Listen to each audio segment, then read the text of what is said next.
embraced by the city the way that you were today and where you have been over the years? I think today was a big step, even more so than I was or we were. Just seeing, kind of where things are headed, where this team is headed, where this organization is headed. I think it's a new chapter, and as far as myself, it's been easy to embrace because not only have they embraced me, but the organization as well. And there's been tough times, but they've also let me be myself. And whether it's been all-star performances, whether it's been making it to the finals, winning the finals in 2016, low moments, me coming out about mental health and having my back with that. It's been a special ride, and I'm looking forward to continuing. Did any of those workers say anything that you'll always remember? Of course, yeah. I mean, when when I hopped down and started signing those hard hats and taking selfies with them, it just felt. I mean, I felt like a part of them. And I know it's a funny or cliche thing to say, but just being down there with them was really special. It was a special moment, and not only did we keep the contract quiet, I didn't know what I was walking into this morning, honestly. That was a surprise for you. It was a celebration. a For sure. full surprise, yeah. I mean, I thought I was going to be meeting with Kobe, in his office and, signing the papers, taking a photo, and that was it. So that was really, really special this morning. Kevin, how much have you liked just living in Cleveland on a day-to-day basis? Obviously, you've been enjoying it to this point. Yeah, it's been great. I mean, I love where I live. I'm a homebody, so it's easy for me. I know you guys probably, saw the wine I was posting last night. I know Kobe did. He's like, all right, you were 10 minutes late this morning. Why was that? Yeah. No, so, I mean, that's always been nice. And like I said, I'm a homebody. Take care of myself so I can, go out there and play. So I have, pretty much a high-performance center at my house so that I can go out there and perform. So, I can, play anywhere, live anywhere, but I'm glad it's here. Have you talked to Ty? I talked to him. I'm seeing him tomorrow night in Vegas. Did he reach out subsequent to the contract? He and everything? did. Because you guys have a similar trajectory, right? I mean, especially last year with the mental health stuff and the Yeah. physical health stuff. I mean, the two of you are essentially going to be, moving Yeah, forward. it's going to be, well, hopefully I can, find a way to be, almost like a step removed or an extension of the coaching staff and just be a lot more vocal because that's what's going to be expected of me. So it's going to be, there's going to be a lot of long dinners, long nights, long talks with Ty about what he's going to want moving forward. But, I'm excited to get with him, connect with him tomorrow and go from there. Kobe, going into the offseason, there were a lot of questions, obviously, once LeBron made his decision about what would happen with Kevin, would you move him for assets, et cetera. So could you take us through the thought process of going this route, extending Kevin, and making him basically now the centerpiece of the post-LeBron era? Sure. I think, and Kevin talked about it before, but we had exit interviews, and I spoke to Kevin. We spoke for about an hour and really spoke about what it means to be a Cavalier and wanting to be here. And Kevin didn't shy away from saying, I want to be a part of the Cavaliers moving forward.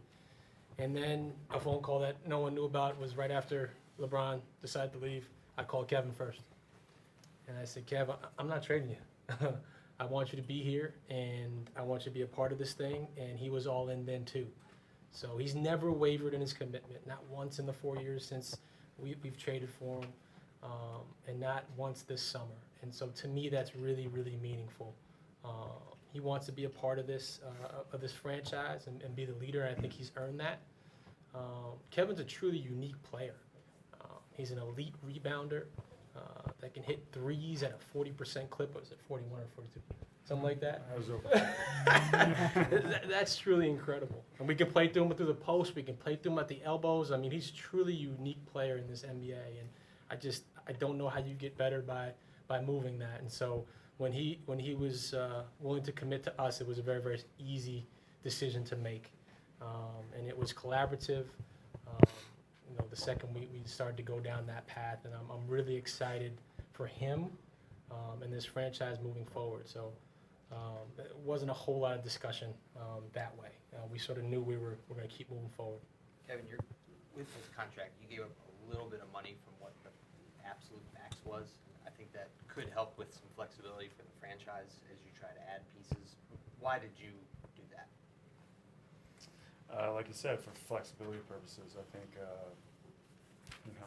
signing that level of extension was, more than I could ever dreamed of. And for us to be better as a team and potentially add pieces that are gonna help us, whether it be a veteran, whether it be a guy off of his, his initial contract, it's gonna be, interesting to see where that goes, but that's why we got this guy. It's rare that an all-star of his caliber takes a little less to stay, and he took significantly less to be here. So it just speaks to him as a human being and him wanting to be a winner, because it's about now building around him and adding pieces into the future. And so he gave us some real flexibility. So we hope to reward him with that with the team as we move forward. Kevin, how important is the security? Because it's like 5 years guaranteed now, right? Mhm. At this stage of your career, how important is that? Well, at the end of the day, I think the security allows for myself to, at least for me, to just go out there and play basketball. I know that I will do a lot of good, with the money, and the security is great to have. It's an unbelievable thing to play the game you love and, have worked so hard for and get paid to do it. But, just to be able to go out there and play basketball and play free is going to be huge. I mean, not that it wasn't like that in the past, but knowing that I'm locked in, as you mentioned, for a 4-year extension, 5 years, it's special. It's really special. Kevin, you've been the face of a franchise before. What have you learned in these last 4 years since you were last in Minnesota? I mean, I learned a lot in my first stint, my 6 years in Minnesota. Also learned a lot these past 4 years. Kobe, he said he wanted the rights to my book when it comes out. He said he can't afford it. No, but definitely I've learned a lot. As far as leadership goes, definitely in a lot of cases sometimes you must follow in order to learn how to lead. And I learned a lot from LeBron. I learned a lot from a lot of people away from the court, including Kobe, and just relationships in this league. I think that 2016 run really taught me a lot on what it took to win. For me, just we talk about money, but sacrificing my body, sacrificing myself as a teammate, trying to be selfless, and just playing for something bigger than ourselves or myself was something that I definitely learned here, among other things. But those are things that really stick out to me, and I think I believe our culture is a direct result because of guys not only like myself, but who we've had here before that were a direct reflection of that. Final question. Where were you when you found out LeBron wasn't coming back, and what did you think about processing all that?